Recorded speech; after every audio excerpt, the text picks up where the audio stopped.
अस्सलाम वालेकुम नाज़रीन। मैं गई थी मार्केट और मैंने खूब सारी शॉपिंग की रमज़ान के लिए। आज रमज़ान का पहला रोज़ा है, सबको रमज़ान मुबारक हो। और मैं हो गई हूँ लेट, अभी हो गई है अज़ान, तो मैं हल्के फुल्के नाश्ते के बाद ये सब प्रिपेयर करना पड़ेगा। मैं हो गई हूँ लेट, अभी मैं ये खजूर से ही इफ्तार कर लूँगी। जस्ट अज़ान हुई, उसके बाद मैं बाकी सारे फलाहार जो है वो बनाऊँगी। फ़िलहाल मुझे भैरूनाथ की लस्सी से काम चलाना पड़ेगा और खजूर भी है। जिसको पता है कि भैरूनाथ कहाँ है, लोकल पीपल को पता होगा। बाद में मैं बाकी सब बनाती हूँ और फिर नमाज भी अदा करना है।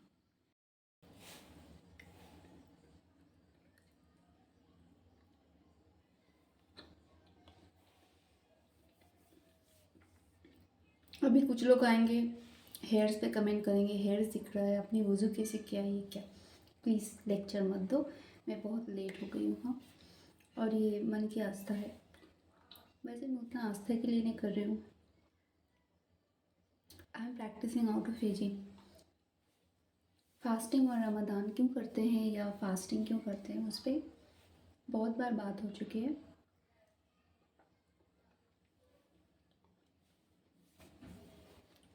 मुझे कुछ ऑटो इम्यून डिजीज़ के सिम्टम्स आए हैं, मैं उन्हें क्योर करना चाहती हूँ और बहुत ही ऑर्गेनिक वे से करना चाहती हूँ।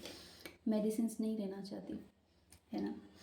तो आप भी फास्ट करोगे तो आपको भी फ़ायदा होगा, नहीं करोगे वो आपकी मर्ज़ी। मीनवाइल मैं पानी पीती हूँ, नारियल पानी पीती हूँ, फिर नींबू पानी भी बनाना है और बहुत कुछ बनाना है, फ्रूट्स काटने हैं। कुछ देर बाद मिलती हूँ। सो ऑलमोस्ट जितना प्लेट में आ सका उतना बन गई है। वाटरमेलन और कोकोनट वाटर को मैंने छोड़ दिया है, वो कभी और पियेंगे, कभी और, है ना। राक्षस तो नहीं हूँ। राक्षस से याद आया, मैं पहले जैसे घर में होता है ना, तो बड़े बुज़ुर्ग सिबलिंग्स मम्मी पापा मिलके जो भी खाते थे, हम भी उतना नहीं सोचते थे, ज़्यादा ज़्यादा खा लेते थे। सारा दिन नहीं खाया तो पहले तो फलाहार होता था, फिर तेल में तले हुए चीज़ें, उसके साथ मुरमुरे। बंगाली कल्चर में ना तले हुए चीज़ों के साथ मुरमुरे को बहुत अच्छा कॉम्बिनेशन माना जाता है, तो वो खाते थे। और उसके बाद कुछ हलीम वगैरह अगर बन गया, हलवा बन गया, तो वो भी खा लेते थे। मतलब आप समझ रहे हो, फ्रूट्स, एक bowl of plate of fruits, और उसके बाद फिर तले हुए चीज़ें, फलाना ढिमकाना, हज़ारों चीज़ें, कबाब, ये सब। और उसके बाद फिर रात में फिर से राइस एंड ऑल।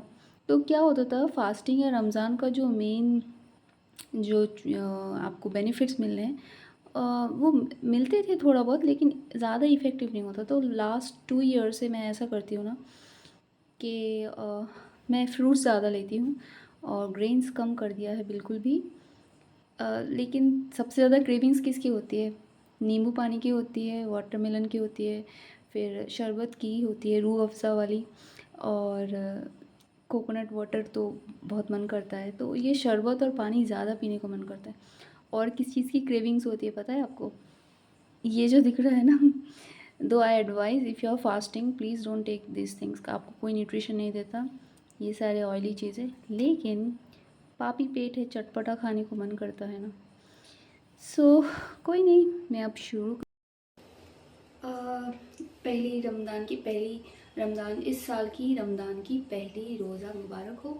और मैं अभी शरबत पीने वाली हूँ, but I miss haleem, chicken haleem, mutton haleem, वो बहुत अच्छा लगता है। ये जो स्प्राउट्स है ना, ये सबसे अच्छा है, इसमें विटामिन ई है और इसमें ना जिंजर चॉप की हुई है, जो आपको एंटासिड का काम करता है ना। जिंजर, खाली पेट आप फिर जिंजर और स्प्राउट्स को मिला के खाते हैं,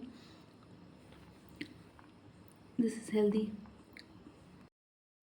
हाँ, तो मैं क्या बोल रही थी, हम रोज़ा क्यों करते हैं या फास्ट क्यों रखते हैं, उपवास क्यों रखते हैं? क्योंकि हमारी बॉडी में जो टॉक्सिन्स होते हैं वो रिमूव होता है, ऑटोफेजी होता है, और कैंसर बनने का जो सेल रीजनरेशन बहुत फास्ट होता है, वो कैंसरियस सेल जो है वो डिस्ट्रॉयड होता है। इसीलिए योशिनोरी ओशुमी, जापानीज़ सेल बायोलॉजिस्ट, उन्होंने नोबेल प्राइज़ पाया इस रिसर्च के बेसिस पे। लेकिन ये बहुत पुराने ज़माने से फास्टिंग का प्रचलन है। हमारे इंडियन कल्चर में जैसे साधु संत हैं, वो क्या करते हैं, बिना खाए पिए ऐसे मेडिटेशन में बैठे रहते हैं, और वो भी एक तरह का फास्ट है और वो साधना है ना। तो इसलिए हम लोग रोज़ा करते हैं। रोज़ा यानी सियाम भी बोला जाता है। दैट मीन्स खुद के ऊपर संयम रखना। सियाम यानी संयम रखना, तो संयम प्रैक्टिस करना, किस चीज़ से, खाने से संयम प्रैक्टिस करना। और खाना, क्योंकि खाने से संयम प्रैक्टिस करना बहुत ही टफ होता है लोगों के लिए, सारा दिन हम खाते रहते हैं। तो अगर आपने खाने से परहेज़ कर लिया, मतलब कि दिस इज सिम्बॉलिक, आप बहुत सारी और चीज़ों से परहेज़ कर सकते हैं। अपनी ड्राइव्स जो है, जो आपको आपके एंगर हुए, एंगर इश्यूज, सेक्स ड्राइव, आपको लोभ, काम, हिंसा, ये जो सारे ड्राइव्स है, you know what I am telling, what I am meaning actually, वो जो, जैसे कि आप एडिक्शन है डिजिटल मीडिया से, या कोई कुछ और सब्सटेंस एब्यूज से एडिक्टेड है, तो ये एक ज़रिया भी होता है कि अपने संयम को प्रैक्टिस करने का, ठीक है। और दूसरी बात, आप भूखे लोगों के दर्द को महसूस करते हो, उस हिसाब से अगर आप देखना चाहो तो इसके फिलोसॉफिकल वैल्यूज़ तो है, और कुछ आपके साइंटिफिक वैल्यूज़ भी है। आप कौन सा मानना चाहते हो, आपके ऊपर है। पर ये किसी किसी की धार्मिक भावना को आहत होगा, लेकिन मैं अपना पर्सनल बताती हूँ, मुझे वो जन्नत जहन्नम का कोई उतना लालच नहीं है। मुझे नहीं पता जन्नत जहन्नम। हाँ, तो अगर मुझे ये सब करने से जन्नत मिलता है, तो that is advantage extra, I don't know, I am unaware of it, ठीक है। वो मैंने मेरे क्रिएटर पे छोड़ दिया है, if at all it exist. लेकिन इसके जो फ़ायदे हैं, now some people will ask me, तो आपने ऐसे क्यों पहना है ना, just to respect the tradition, ये ऐसे ही मनाया जाता है, थोड़ा चेंज भी लगता है, just for a change. And I experiment a lot of things. Dress के मामले में I put sindoor as well when it goes well with my sari. If somebody says it makes it brings your husband's well-being, I don't believe that सिंदूर लगाने से husband का भला होता है, I don't believe that. यहाँ पिट्यूटरी होती है, तो वो हर्ब से बनता है, तो शायद वो ठंडक महसूस होता है, ब्रेन के लिए अच्छा होता है। लेकिन अभी तो इतनी मिलावट है कि रोज़ सिंदूर भी लगाओगे तो यहाँ का हेयर फॉल हो जाएगा। सो कभी साड़ी के साथ if it is going well, तो I put it, I don't care. तो रोज़े पे वापस आते हैं। तो आपको संयम यानी हर तरह के जो ह्यूमन क्वालिटीज़, बैड क्वालिटीज़ है, उससे भी आप परहेज़ करना सीखते हो। एक मंथ ही से, इसको एक प्रैक्टिसिंग मंथ इसीलिए कहा जाता है। ये आपका ट्रेनिंग पीरियड है, इसको आप इम्प्लीकेशन अप्लाई करते हो अपने रेस्ट ऑफ द मंथ्स में, ठीक है। और रोज़े में जैसे फ़ास्टिंग के अलग अलग तरीके, हाँ, इस्लामिक फ़ास्टिंग बिल्कुल ही ड्राई ही होता है वो, और कुछ फ़ास्टिंग को एग्जिस्टेंट नहीं मानते। मैं पर्सनली मानती हूँ, आप वेट फास्टिंग भी कर सकते हो, पानी पी के भी आप फास्ट कर सकते हो, कोई कोई सलाइन वाटर पानी में नमक दे के करते हैं। बट हाँ, वो ये रमज़ान महीने का रोज़ा नहीं काउंट, उस तरह से काउंट नहीं होगा। But if you wish to, you can do it. मैं ड्राई फास्ट इसलिए कर रही हूँ कि मैं ज़्यादा इफ़ेक्टिव चाहती हूँ। मैं अपनी किडनी को भी रेस्ट में रखना चाहती हूँ। आपके जो ऑर्गन्स है वो रेस्ट में रहते हैं। आप खाना कम खाते हो, दिन में नहीं खाते, तो आपके स्टमक जो है वो इंटरनल ऑर्गन्स को रेस्ट मिलता है, तो उसकी जो लॉन्जेविटी है वो बढ़ती है, कार्य क्षमता बढ़ता है। और किडनी को रेस्ट दिया मैंने, अगर मैंने ड्राई फास्ट किया, यानी मैंने निर्जला उपवास रखा, तो है ना। लेकिन आपको हेल्थ का ख्याल रखना है। अगर ये मेरा मानना है, a rational person always rationalize and चीज़ों को सोचना, और इस तरह से मैं तो हर चीज़ में, हर रिचुअल में थोड़ा बहुत सोचती हूँ कि अच्छा ये ऐसा है वैसा है तो कर सकते हैं या नहीं। तो हाँ, जैसे अगर मई जून के महीने में बहुत गर्मी, बहुत ज़्यादा है और मुझे बहुत तकलीफ़ हो रही है, मैं नहीं करूँगी, है ना। कुछ चीज़ें मैंडेटरी करने से क्या होता है, उसकी जो ब्यूटी है वो ख़त्म हो जाती है, उसके प्रति जो आकर्षण है फिर वो दबाव लगेगा और फिर वो ज़बरदस्ती लगेगी। अगर आप प्यार से करो तो अलग बात है, लेकिन इसीलिए ये जो एक्सरसाइज है, योगा है या मेडिटेशन है, इससे लेके नमाज है, रोज़ा है, इन सबको मैंने ऑप्शनल ही रखा है अभी तक। इसमें नमाज रोज़ा में आपको फिज़िकल फ़ायदे तो है, I take it as exercise और ये एक लाइफस्टाइल के तौर पे मैं लेती हूँ। लेकिन इसको अगर मैंने किसी पे इम्पोज़ कर दिया कि ये मैंडेटरी है, तो फिर वो इंसान कुछ दिनों बाद फ्रस्ट्रेशन में जाने की चांसेस रहता है और वो बोझ लगने लगता है उसको। हो सकता है इसके चांसेस, कोई बोलेंगे नहीं मैं तो बहुत ही चाह से करती हूँ, बहुत प्यार से, that is up to you, personal choices is always welcome. मैं अपनी बात बता रही हूँ, तो मैंने अपने लिए ये सारी चीज़ें ऑप्शनल ही रखी है।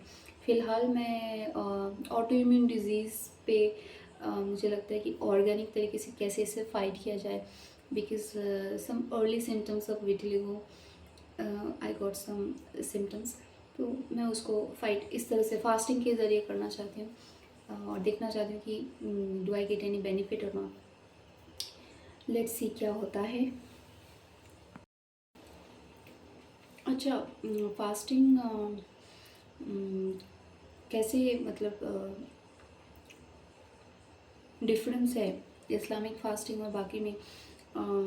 जैसे मेजर डिफरेंस पहले ये लगता था कि हमारे इस्लाम में जो है वो 30 डेज़ का, 29 डेज़ का फास्टिंग है और पूरे साल नहीं है। हिंदुज़म में जैसे हर हफ्ते थोड़ा थोड़ा कर लिया, सोमवार का फास्टिंग रख लिया, मंगलवार रख लिया, शनिवार रख लिया।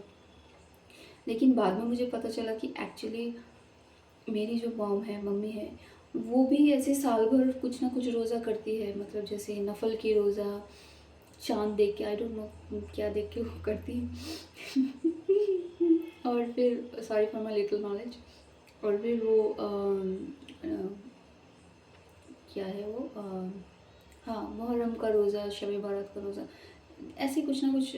The way Muharram is celebrated बाहर जैसे, we don't believe that way, but mummy घर पे वो रोज़ा रखना वो सब करती है।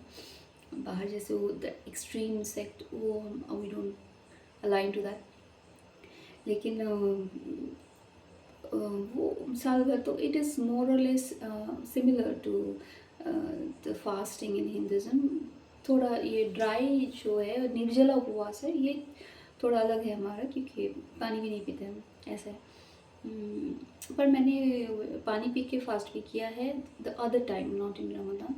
दूसरे टाइम में मैंने पानी पी के भी फास्ट किया है for some other reason, to see कि वेट लूज़ हो या कुछ और। अभी तो इंटरमिटेंट फास्टिंग भी कॉन्सेप्ट आ गया है। एक्चुअली में ये सारे पुरानी चीज़ें ही हैं, नए नए टर्म दे के आ रहे हैं।